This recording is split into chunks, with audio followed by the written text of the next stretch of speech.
ఓం నమ శివాయ. అందరికీ నమస్కారం. మనందరికీ కాశీలో 9 రోజులు ఉండాలి అని మాత్రం తెలుసు. కానీ అసలు కాశీలో 9 రోజులు ఎందుకు ఉండాలి? నవదిన కాశీయాత్ర అంటే ఏమిటి? మరి ఆ 9 రోజులు కూడా మనం ఏం చేయాలి అనే ఎన్నో ముఖ్యమైన విషయాలు ఈ వీడియోలో తెలుసుకుందాం. ఆఖరి వరకు కూడా స్కిప్ చేయకుండా చూడండి. ప్రతి విషయం కూడా ఎంతో ముఖ్యమైన విషయం అన్నమాట. అలాగే ఫస్ట్ టైం మన ఛానల్ చూస్తున్న వాళ్ళు ఎవరైనా ఉంటే కనుక సబ్స్క్రైబ్ చేసుకోండి. అలాగే బెల్ ఐకాన్ కూడా క్లిక్ చేయండి. కాశీ, మనందరికీ కాశీ తెలుసు కదండి. మహాదేవుని యొక్క మరి ముఖ్యమైన వాటిల్లో ఒకటి పుణ్యక్షేత్రం ఈ కాశీ. కాశీలో 9 రోజులు ఉండటం అనేది మనం చాలామంది దగ్గర వింటూ ఉన్నాం.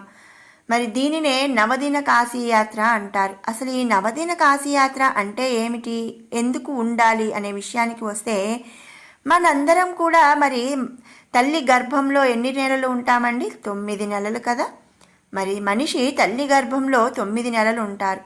జన్మరాహిత్యం ఇచ్చేది కాశీ ఒక్కటే కాబట్టి వ్యాస మహర్షి కాశీలో 9 నెలలు దీక్షలో ఉండి ఆ తర్వాత స్వగ్రామం చేరి మంచి రోజు చూసి పూజ చేయాలి అని చెప్పాడు. అయితే కలికాలంలో ఇంత శ్రద్ధతో అంతకాలం ఉండలేము అని ఇంకేదైనా ఉపాయం చెప్పమని సామాన్యులు కోరారట. దానికి ఆయన 9 రోజులు ఉంటే ఆ ఫలితం డోకా లేకుండా వస్తుంది అని చెప్పాడట. మరి 9 రోజులు కాశీలో ఉంటాం. మరి ఆ 9 రోజులు ఏం చెయ్యాలండి? చక్కగా మరి ఫోన్లు పెట్టుకొని వాట్సాప్లు చూసుకుంటూ ఫోన్లు చూసుకుంటూ ఉండాలా, లేక కబుర్లు చెప్పుకుంటూ ఉండాలా, మరి లేకపోతే షాపింగ్ చేయాలా? మరి ఏం చెయ్యాలి? ఆ విషయం ఇప్పుడు తెలుసుకుందాం. విశ్వేశ్వర నామస్మరణ, దానాలు చేయటం, ధర్మ ప్రసంగాలు వినటం, ఏకభుక్తం అంటే ఒక్క పొద్దు అంటే ఒక పూట అన్నం తినటం, ప్రాతకాల స్నానం, ఉదయం రాత్రి విశ్వేశ్వర దర్శనం, కోపం లేకుండా ఉండటం, అబద్ధాలు ఆడకుండా ఉండటం అనేది 8 అంశాలు ఖచ్చితంగా మనం అమలు చేయాలండి. అంతేకాని అక్కడ మనం ఫోన్ పెట్టుకొని వాట్సాప్ లేదా యూట్యూబ్లు చూడటం అనేది చేయకూడదు. చక్కగా పొద్దున రాత్రి ఆ కాశీ విశ్వేశ్వరుని దర్శనము, మరి కోపం లేకుండా చక్కగా అబద్ధాలు ఆడకుండా మనం ఎంత విధిగా ఉండాలన్నమాట. ఇక వాటితో పాటుగా మొదటి రోజు కార్యక్రమంగా మొదటిగా మనసులో 33 కోట్ల దేవతలను తీర్థాలతో సర్వ పరివారంతో కూడా సేవింపబడుతున్న శ్రీ కాశీ విశ్వేశ్వర శరణు అనుజ్ఞ అని స్మరించుకొని మణికర్ణికా తీర్థానికి వెళ్ళాలట. దీనినే చక్రతీర్థం అంటారు. సాక్షాత్తు శ్రీమన్నారాయణుడే మహాదేవుని సేవలో ఇక్కడ ధన్యమైనాడు అని మన పురాణాలు చెబుతున్నాయి. శివుడికి పార్వతి తర్వాత ఇష్టమైనది విష్ణువు. అందుకే నారాయణీ సహాచరయ నమశివాయ అని అన్నారు. విష్ణు సేవా ఫలితంగా ఏర్పడిన మణికర్ణికకు గొప్పదనాన్ని ఆపాదించాడు కాశీ విశ్వేశ్వరుడు. యాత్రికులు మణికర్ణలో స్నానం చేయాలి, బ్రాహ్మణులకు దానాలు చేయాలి, అలాగే కేశఖండనం చేయించుకొని మళ్ళీ స్నానం చేయాలి, మహేశ్వరాదులను అర్చించి మళ్ళీ స్నానం చేయాలి. అక్కడ నుండి డుండి వినాయకుడిని దర్శించి 21 గరికలను 21 కుడుములను సమర్పించి 21 సార్లు గుంజీలు తీసి 21 రూపాయలు దక్షిణగా సమర్పించాలి. ఆ తరువాత అన్నపూర్ణాదేవిని సందర్శించాలి. ఆ తరువాత విశాలాక్షి, జ్ఞానవాపి, సాక్షి గణపతులను కూడా చూడాలన్నమాట. ఇది పూర్తి చేసి నివాసం చేరి భోజనం చేయాలి. రాత్రికి విశ్వనాథుడిని దర్శించాలి. ఫలాలు పాలు ఆహారంగా గ్రహిస్తే సరిపోతుంది. మనం ముందే చెప్పుకున్నాం కదండి, 8 నియమాలు ఖచ్చితంగా పాటించాలి. వాటిలో ఒకటి ఏకభుక్తం అంటే ఒక పూట భోజనం చేయాలి. కాబట్టి రాత్రికి పాలు ఫలహాలు ఆహారంగా గ్రహించాలి. హరసాంబ హరసాంబ సాంబ సాంబ హర హర, హరశంభో హరశంభో శంభో శంభో హర హర, మహాదేవ మహాదేవ విశ్వనాథ శివ శివ, మహాకారి మహాకారి రక్ష రక్ష హర హర అంటూ 11 సార్లు భజన చేసుకొని నిద్రపోవాలి. ఇలా మొదటి రోజు కార్యక్రమం పూర్తవుతుంది. ఇక రెండవ రోజు ఉదయాన్నే గంగా స్నానం చేసి కాశీ విశ్వేశ్వరుని అన్నపూర్ణాదేవిని దర్శనం చేయాలి. మధ్యాహ్నం 12 గంటలకు మణికర్ణికా ఘట్టంలో స్నానం చేసి తీర్థ శ్రాద్ధం చేయాలి. 1000 సార్లు గాయత్రీ జపం చేయాలి.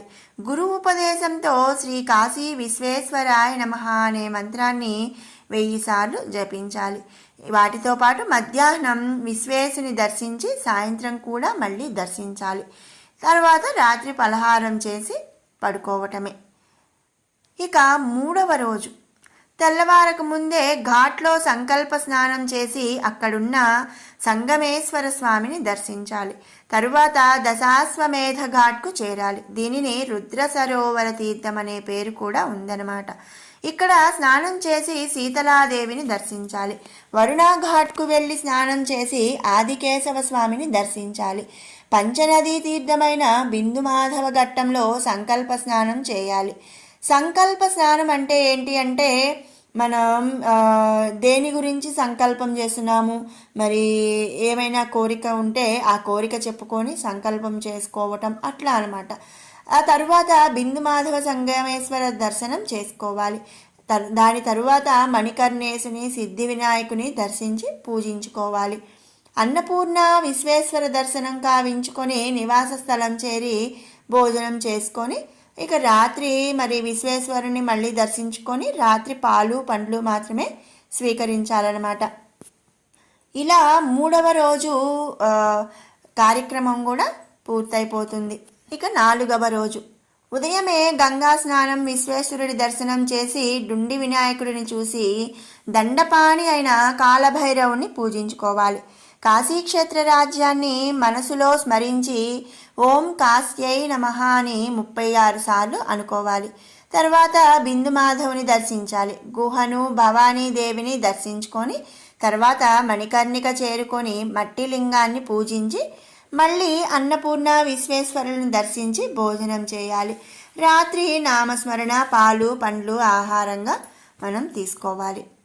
5వ రోజు ప్రాతకాలమే గంగా స్నానం చేసి కేదారేశ్వరుని దర్శించి అక్కడే రుద్రాభిషేకం నిర్వహించాలి. రుద్రాభిషేకం అంటే మరి 12 సార్లు నమక చమకంతో మరి అభిషేకం అనేది జరుగుతుంది. తర్వాత తిలా బాంధేశ్వర చింతామణి గణపతిని సందర్శనం చేసుకోవాలి. దుర్గాదేవిని చూసి ఒడిబియ్యం దక్షిణ సమర్పించాలి. మనకి ఒడిబియ్యం అంటే అందరికీ తెలుసు కదండి. మరి చలవ కోసం ఆడపిల్లకి బియ్యం సమర్పిస్తాం. బియ్యం అలాగే కొబ్బరి, బెల్లం ఇవన్నీ కూడా మనం సమర్పిస్తాము. అలా వాటితో పాటుగా శారీ కూడా పెడతాం కదండి. దానినే మరి ఒడిబియ్యం అంటారనమాట. అది దుర్గాదేవిని చూసి ఒడిబియ్యం దక్షిణ సమర్పించుకోవాలి. గవ్వలమ్మను చేరి అదేవిధంగా పూజ చేయాలట. ఈమెనే కౌడిబాయి అని చెప్పి అంటారు. అన్నపూర్ణ విశ్వనాథ దర్శనం చేసి భోజనం చేసి రాత్రి పాలు పళ్ళు తీసుకోవాలి. ఈ విధంగా 5 రోజులు మనకి పూర్తవుతుంది. ఇక 6వ రోజు సూర్యోదయానికి పూర్వమే గంగా స్నానం చేసి బ్రాహ్మణ ముత్తైదువులకు పూజ చేసి ఆశీస్సులు పొంది వైధవ్యం ఎన్ని జన్మలకైనా రాకూడదని దీవెనలు పొంది చేటల దానాన్ని చేసి బేసి సంఖ్యలో జనానికి వాయన దానాన్ని చేయాలట. వ్యాస కాశీ చేరి వ్యాసుని రామలింగేశ్వరుని శ్రీశక్తులను దర్శించి కాశీ వచ్చి అన్నపూర్ణ విశ్వేశ్వర దర్శనం చేయాలి. వాటి తర్వాత భోజనం చేయాలి. అలాగే రాత్రిపూట సంకీర్తనతో కాలక్షేపం చేసి పాలు పండ్లు స్వీకరించాలి. ఇక 7వ రోజు గంగా స్నానం, నిత్య పూజ చేసి 1000 గరికలను ఏరి సిద్ధం చేసుకోవాలి. మరి 1000 గరికలు దొరకపోతే గనక 108తో సరి పెట్టుకోవచ్చు అనమాట. అలాగే వాటితో పాటుగా 21 ఉండ్రాళ్లను 108 ఎర్రపూలతో పూజించాలి. 3 బ్రాహ్మణ ముత్తైదువులను భోజనం పెట్టి తాంబూలాలు ఇవ్వాలన్నమాట. డుండి వినాయకుడిని అర్చించి అన్నపూర్ణాలయంలో కుంకుమ పూజ చేయించాలి. అమ్మవారికి చీర, జాకెట్, ఒడిబియ్యం, గాజులు సమర్పించాలి. ఇలాగే విశాలాక్షికి చేయాలి. విశ్వేశ్వరునికి అభిషేకం చేయాలి. సహస్ర పుష్పార్చన, సహస్ర బిల్వార్చన, హారతి ఇచ్చి తీర్థప్రసాదాలను స్వీకరించాలి. హరసాంబ హరసాంబ అంటూ 11 సార్లు జపం చేయాలి. 8వ రోజు గంగా స్నానం, నిత్య పూజ తర్వాత కాలభైరవుడిని దర్శించి వడలు పాయసం నివేదించాలి. 8 సార్లు ప్రదక్షిణ చేయాలి. ఆ రోజంతా కూడా కాలభైరవ స్మరణతో నిష్టగా గడపాలి. 5 యువతులకు 3 బ్రాహ్మణ స్త్రీలకు భోజనం పెట్టాలి. దక్షిణ తాంబూలం సమర్పించాలి. భోజనం చేసి రాత్రి కాలభైరవ స్మరణ చేస్తూ నిద్రపోవాలి. మరి 8వ రోజు పూర్తిగా కాలభైరవుడి స్మరణ మాత్రమే చేయాలన్నమాట. ఇక 9వ రోజు గంగా స్నానం, విశ్వేశ్వర దర్శనం చేసి అన్నపూర్ణాదేవిని దర్శించి పూజించుకోవాలి. 108 ప్రదక్షిణలు చేయాలి. జ్ఞానులైన దంపతులను పూజించి భోజనం పెట్టి దక్షిణ ఇవ్వాలి. ఆశీస్సులు పొందాలి. ఇక రాత్రి అన్నపూర్ణాష్టకం చేసి నిద్రపోవాలి. ఇక దానితో 9 రోజులు నవదిన యాత్ర అనేది పూర్తి అవుతుంది. 10వ రోజు నవదిన యాత్ర పూర్తి చేసి 10వ రోజు గంగా స్నానం చేసి గంగను పూజించి సహస్రనామ పూజ చేసి అన్నపూర్ణ విశ్వేశ్వర దర్శనం చేసి తల్లిదండ్రులను గురు దంపతులను పూజించుకోవాలి. అందరి ఆశీర్వాదాలు పొంది ఇక మనం ఇంటికి ప్రయాణం అవ్వచ్చు అన్నమాట.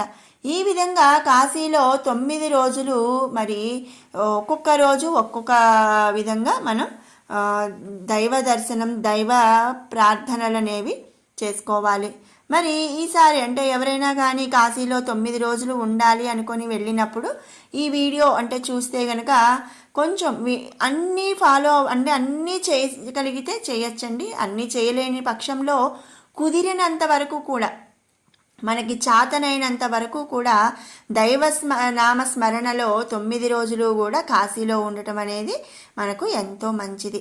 మరి మీకు ఈ వీడియో నచ్చినట్టయితే లైక్ చేయండి, షేర్ చేయండి. అలాగే మరిన్ని అప్డేట్స్ కోసం మన ఛానల్ని సబ్స్క్రైబ్ చేసుకోండి. మరొక మంచి వీడియోతో మళ్ళీ కలుసుకుందాం. Thanks for watching. ఓం నమః శివాయ.